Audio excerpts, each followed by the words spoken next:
YouTube, Ozzy, go in there. Godows is back with my NFL locks of week 3, going over my best bets. Got some potential parlays. I have a parlay for Thursday Night Football full of player props, so excited about that we added that. But we do this every single week. Also have our score prediction / against the spread pick for every single game every week. That's already up for week 3. And then more picks with other guys of the Godows, power rankings, all kinds of content you see in the bottom left. Join us for it. Like, subscribe to notifications on. Be much appreciated.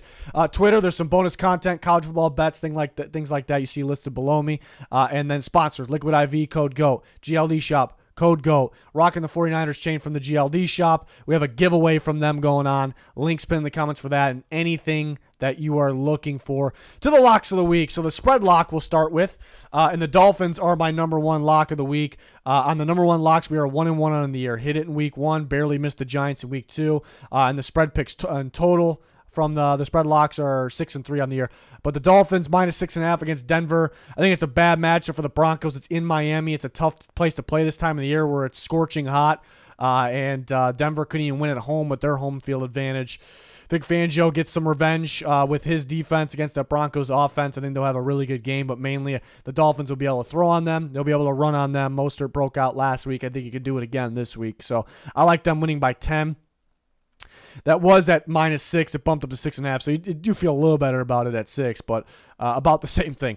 49ers tonight, -10.5 will be next. A lot of big lines. That's why it's a little scary this week because the big spreads are usually scary, but these teams have big time advantage. They're a much better team. Cowboys -12. The Ravens -8. Whether it's Minshew, I think the Ravens will be able to create some turnovers there. If it's Richardson, I think they would have a good game plan for him running the football, and they won't really let him throw all over them.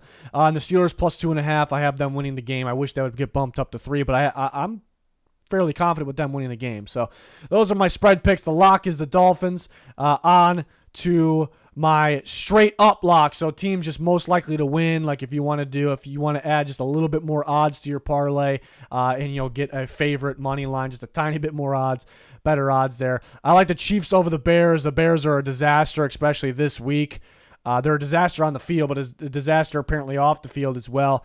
The Chiefs are still itching to have that breakout offensive performance. I think they get it here, Matt Nagy revenge game. So I do like the Chiefs. The Cowboys will beat the Cardinals. The 49ers should beat the Giants tonight. The Ravens should beat the Colts.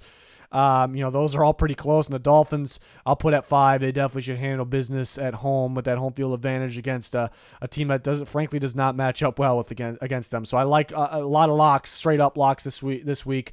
2-0 on the actual lock this year, and 8-2 on the all 10 that I've picked this year.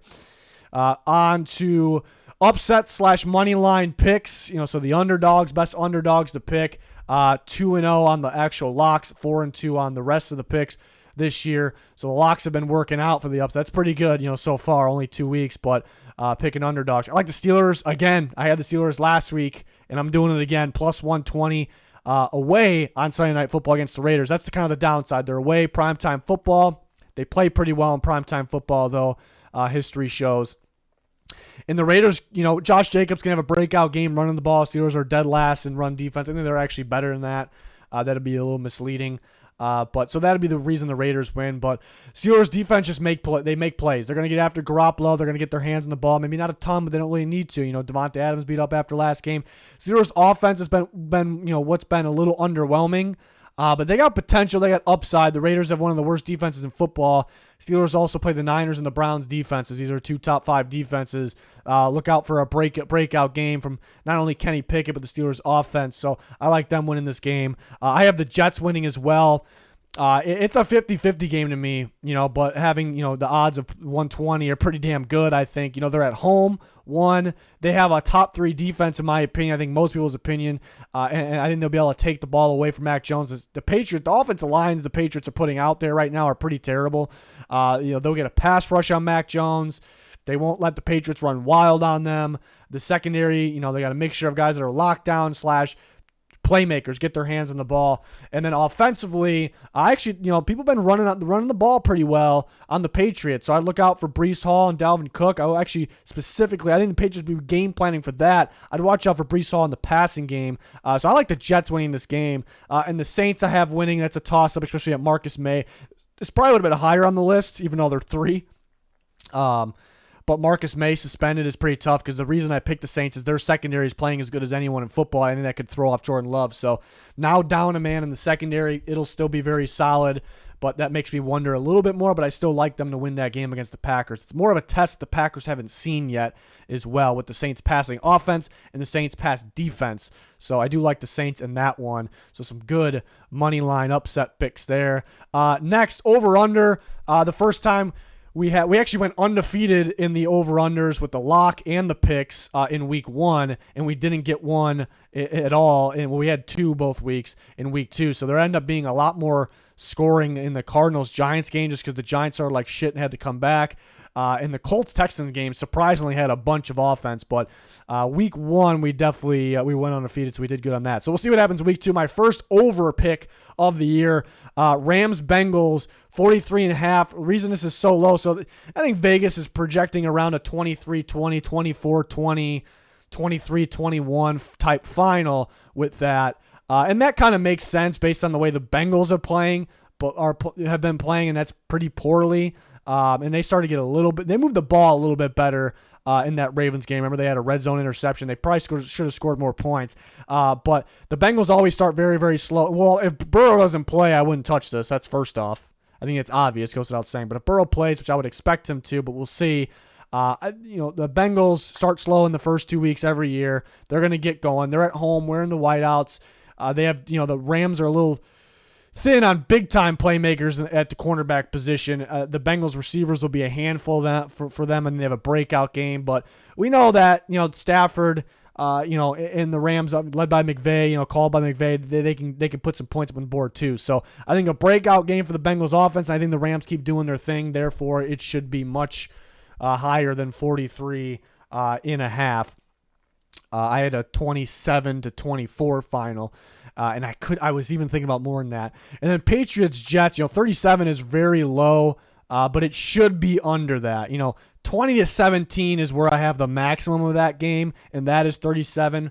But I was thinking, 17-16. When I was coming up with the score and we have our score predictions up, I was like 17-16. I even thought about like a 13-12. Like that even crossed my mind before the 20-17 type final. And I have the Jets winning, so that would mean I think even more defense if that's the case, because the Jets could win with their defense. And they're not going to win with Zach Wilson putting up big points. So I think that makes it more likely, based on in my brain, that there'll be less scoring. So should be an interesting week. I thought about Colts Ravens under. Really thought about it. I can see multiple scenarios there. I mean, the Ravens could just put up a shit ton of points. It's an opportunity, a possibility there. So I went with these two here. But unders tend to hit more earlier in the year. Last week was actually overs more than expected. So those are a little scary sometimes. But I do like the Rams and the Bengals. The Bengals break out on offense as long as Burrow plays getting that over. And you see a ranked... of my best ranking system of my best bets here, and it's kind of a parlay. You can kind of pick out the first 3, the first 4. You don't have to go exactly in that order because it is tough, because obviously I want to rank the Chiefs money line, the Cowboys money line, the Ravens money line 1, 2, 3 most likely to win, but you factor in odds here with this one. But so I like having the Steelers money line towards the top because I really think they're going to win this game, and they're getting points. Obviously they're underdogs, so I like getting the odds from the parlay with that up there towards the top. So I'm for sure adding Miami to mine, the Pittsburgh Steelers. The 49ers play tonight. Thursday could be weird sometimes. And if you just want to have a Sunday bet, you don't want to in a parlay, and you don't want to wait after you have one done after this week. So maybe you want to scratch that one off. That's perfectly fine. KC and Dallas money line. I like that. Rams, Cincinnati over. You got a Baltimore money line. The Jets money line. If you want more odds and you're just looking for a big, come away with the big payday, you can move that Jets money line up. I'll consider that as well. I'll post my tickets on Twitter, so you see what I end up doing. But it's kind of just good look, and you got the Cowboys at the end. And I had 9 this week. I had 10 the last 2 weeks, 15-5 total. So we've done pretty good. Week 1 went 9-1. The first 9, if I chose 9 that week, they were 9-0.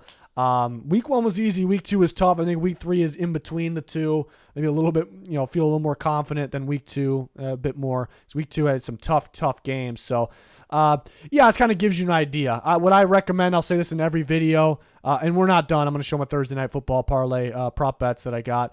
But I always, come into this video within your mind, which ones you like, which ones you don't like. And then if it's a match on which ones you like, and then what I got, then that's great. Put those together as your top bets.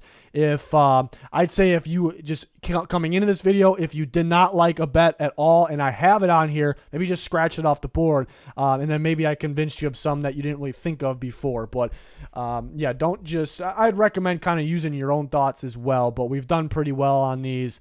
I'm still it's only week 3, still trying to get a grasp on each team, but they're showing us a lot each week here. And then for Thursday night, I already placed this. You follow us on Twitter, I'll be posting my tickets on there.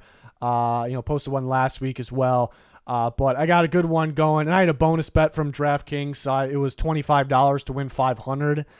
And I ranked them on the left for you guys too, on which ones I like, because maybe you don't want it, because 6-game parlays are a little, usually the 4s, we can make a 4 pretty accurate. 5, you're cutting it, you make it interesting, and parlays are always interesting. And then 6, it's really tough. But I felt I wanted to go for big odds here since I had a bonus bet, but I do feel really good about it. I wouldn't just do it just to throw it away. It's the opposite of me. So Christian McCaffrey touchdown. You like to think that should happen. Over 77.5 rushing. He's been hitting over 100, so that's actually pretty low, I think. Of course, maybe they spread the ball a little more if they get a good lead. Maybe Elijah Mitchell gets more of a carries, but 77.5 I felt pretty good about. Matt Breida is going to start. Matt Breida is a big factor in my prop bet here because he's going to start. In the back of my mind, I do wonder about Gary Brightwell, and who I liked a lot, Eric Gray from Oklahoma. As a prospect, I liked a lot. So that's the scary part. But we got some low numbers for Breida here. 2.5 receptions. The guy can catch the ball in space, and he can go after that. The Giants like throwing the ball and they like throwing the ball to their running backs without Barkley there. And Barkley's been dropping the ball, resulting in interceptions in those too. I think Breida's going to crush that 2.5 receptions number. And 8.5 carries. Why it sounds like it's a sure thing, like lock. Why it gets a little sketchy is because the Niners could just be up huge and the Giants just don't run the ball anymore. Maybe they run the ball 6 times to Breida, 4 times to Brightwell, twice to Gray. I can see that scenario, but 8.5 is so low. I think that the Giants, I think they'll try to run some read options, and Daniel Jones will keep some, Breida will keep some. We'll see. Daniel Jones, 0.5 so he has thrown interception. I got him throwing an interception. The 49ers have been taking the ball away from everyone, and Daniel Jones has been turning the ball over a bit. He has been unfortunate on some kind of bounced off or were dropped by his own target. But he's got that turnover potential. You look at last year, he didn't throw that many, but if you actually watch, I watch pretty much every game, almost every snap, every game. He had some interceptions dropped, and he had some taken off the board because of penalties. So he does have that turnover potential. So I think he'll get that turnover. He'll have that interception. And then another Breida one, 25 plus rushing yards. The over-under is set at like 30. I thought about that too. I think it was like 31.5 or 7.5, whatever it was last I saw, 31.5. And I thought about that too. I felt a little more comfortable with a 25 plus, but he definitely should hit over that as well. And if you want to get wild, I have the Giants scoring 13 points. So they would hit the under on the 15.5. It was 16.5 at one point. I feel a little bit better with that. But I did throw the Giants under 15.5 into my parlay, and the winnings was just over 1,000. It was like 1,100. So that was appealing because it's just one more for over double. But it is sketchy because I can see the Giants scoring 16 or 17 points and then boom. And so I did like the other 6 more. And another one I thought of is a Kittle touchdown. I probably could have listed that if you want to get super crazy because George Kittle hasn't been doing much at all. The over-under on his yards a little scary, but I think they maybe want to get him going now since he hasn't been going. The Giants, mainly looking at last year, which they run the same exact defense. Tight ends really ate up the Giants, especially in the red zone. Good tight ends. Remember when Hawkinson played them, and then multiple tight ends too. Goddard, so I think Kittle, if I had to say, I think Kittle scores in this game, but it's so tough. What scared me off of it is, we already have a CMC touchdown, And they have so many options that can score. I mean, Ayuk, depending on how healthy he is. Jennings, we talk about CMC, Elijah Mitchell, they can put in on short yardage. Brock Purdy can keep it running in. But I could see Kittle scoring. I really could see it. But CMC and Breida, prop bet basically. These Breida numbers are very, very low. I really love that 2.5 receptions. So if you're not really caring, if you want to do like a low amount of money and you win just a little bit more, you go with the top 3. And then, if you want more and more odds, you had the 4th one, you had the 5th one, maybe the 6th one. If you're a madman, you had the Giants under 15.5. If you're a crazy absolute madman, you had the Kittle touchdown, anytime touchdown. There were Purdy rushing props on here at one point. I was using DraftKings, and they took it off. That would have been ideal. So if you're using a different app and you see, I saw 10-plus rushing yards, I do like that for Purdy. If you get decent odds with the 5-plus or whatever, that's fantastic. So if you're just on another app and you see something like that, I think that's pretty solid as well. I'd stay away from anything Ayuk related. I'd stay away from Purdy passing yards related. Daniel Jones, I thought about the under in passing yards, but it was a little too low. It was around 219. It's going to be right around that range for him. I think that was perfect. If I had to say, I think it goes under, but I've seen people take the over on that, so that kind of scratched it off the board for me. So I like the one I got going. What I don't love is kind of got to rely on 2 players to get the job done here, but when Daniel Jones throwing interception. I hate rooting for guys throwing interception, but I really like what I came up here for, 6. I'm usually a safe, like go with the top 3, go with the top 4. I'm usually like that, but I like the 6 so much that I threw it in here. But again, factor in I do have a bonus bet. So if you're using your real money, maybe you'd rather go with the top 4, that's a pretty good one. You're not going to win $500, but it's a pretty damn good one there. So excited about that. Excited about football here in week 3. Every week it's more and more excited because we get to learn more and more about each team and the real teams. Every team kind of shows the real them, if you know what I mean there. So excited. Check out our content. We got loads of content every single week. We'll even cover the draft, the trade deadline, things like that during the year, more playoff predictions. So always thinking about adding new videos. Make sure you follow us on Twitter for updates, live analysis during games, bet slips on there. So check it all out. And then check out those links. There's very important links pinned in the comments. It's going to do it. Thanks for watching. Goodbye.